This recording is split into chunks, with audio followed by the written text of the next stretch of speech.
Bien le bonjour, bien le bonsoir. Si tu as cliqué sur cette vidéo, c'est que tu as envie d'en savoir plus sur Reina, hein. T'es sur la bonne vidéo. Reina, la prédatrice, la survivante, l'ange de la mort du Mexique. Tu l'as sûrement déjà vu dans tes games avec son skill brut, sa sauvagerie et sa soif de sang. Mais est-ce que tu connais vraiment son histoire? Parce que crois-moi, son gameplay est aussi violent que son passé. Aujourd'hui, on plonge dans l'histoire de Reina. Après tout ça, tu comprendras pourquoi c'est l'agent la plus mortelle de Valorant. Alors installe-toi confortablement, laisse un pouce bleu si tu kiffes le concept, et on est parti pour un petit focus sur Reina. Reina vient de Mexico, mais pas du joli quartier avec les tacos et la tequila. Non, elle a grandi dans un monde de guerre et de souffrance. Pour comprendre Reina, faut revenir bien avant qu'elle devienne l'ombre sanguinaire qu'on connaît. Elle est née et a grandi au Mexique, dans un monde en plein bouleversement. Un monde où la radianite a tout changé. Cette substance qui donne des pouvoirs à certains et enrichit les gouvernements. Et a aussi détruit des vies entières. Son peuple, son quartier, tous ont souffert à cause des conflits qui ont suivi la découverte de la radianite. Les grandes puissances et les entreprises comme le Kingdom Corporation ont exploité cette énergie sans se soucier des conséquences. Et Reina, elle, a vu son pays devenir un vrai champ de bataille. Et dans tout ce chaos, elle a survécu. Mais elle n'était pas seule. Reina avait une famille et surtout une petite sœur qu'elle aimait plus que tout. Une enfant innocente, piégée dans un monde sans pitié. Mais l'histoire de Reina n'est pas celle d'une héroïne. C'est une tragédie. À cause des expériences de Kingdom, à cause de la guerre, sa sœur a été gravement touchée. Peut-être contaminée par la radianite, peut-être simplement victime des combats. On ne sait pas trop. Mais une chose est sûre, elle était en train de mourir. Et Reina, elle s'est jurée de ne plus jamais être faible, de ne plus jamais laisser la technologie décider de qui vit et qui meurt.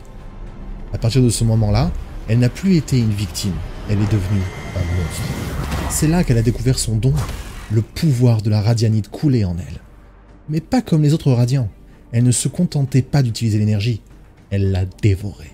Chaque ennemi qu'elle abattait lui donnait plus de force, chaque combat la rendait plus puissante, et elle ne tuait pas juste pour survivre. Elle tuait pour grandir. Elle a compris que dans ce monde, il n'y avait que deux choix. Être un prédateur ou être une proie. La Kingdom Corporation, c'est eux les vrais coupables à ses yeux. Ils ont volé la vie de sa sœur, ils ont pillé son village, ils ont joué avec la radianite comme si c'était un jouet, sans se soucier des conséquences. Et Reina, elle leur a juré une seule chose, elle les détruira, peu importe combien de corps elle laissera derrière elle. C'est aussi pour ça qu'elle déteste les agents comme Killjoy ou même Cypher. Ceux qui s'appuient sur la technologie. Pour elle, ils sont tous deux faibles, car ils s'appuient et sont dépendants de la technologie. Des cibles faciles. Alors pourquoi Reina a rejoint le protocole Valorant? C'est simple, parce que ça sert ses intérêts. Elle sait que son combat contre Kingdom n'est pas terminé. Et avec Valorant, elle a accès aux ressources et aux ennemis dont elle a besoin. Mais ne vous trompez pas, Reina n'est fidèle qu'à elle-même et à sa propre mission. Conclusion, Reina n'est pas une héroïne. Ce n'est pas une alliée sur qui tu peux compter. C'est une force de la nature, un monstre façonné par la guerre et la douleur. Si tu croises son chemin, t'as qu'une seule option, courir ou mourir. Maintenant que tu connais son histoire, dis-moi en commentaire quel prochain agent tu veux que j'analyse. Par contre, n'hésite pas à t'abonner parce que j'ai lu quelque part que si tu t'abonnais pas, le monstre du Mexique allait venir te voir dans la nuit. Ah, et ouais. Alors oui, sur le dernier épisode de Un petit focus sur Cypher, j'espère que tu l'as vu. Non? Ah ben j'attends. J'attends. Vas-y. Et bien dans cet épisode, je montrais aussi du gameplay, entre guillemets, pour bien pouvoir montrer ses capacités, les petites techniques à avoir. Mais je me suis rappelé que généralement, les personnes qui vont regarder mes petits focus sur chaque agent connaissent déjà ses capacités, donc il n'y en aura pas dans cet épisode. Je préfère me concentrer sur l'histoire, ce qu'on trouve malheureusement le moins sur le lore de chaque agent, donc je préfère me concentrer là-dessus. Si tu veux quand même que pour les prochains épisodes, je parle tout de même des capacités des agents que je ferai à l'avenir, et des tips, pareil, dis-le moi en commentaire.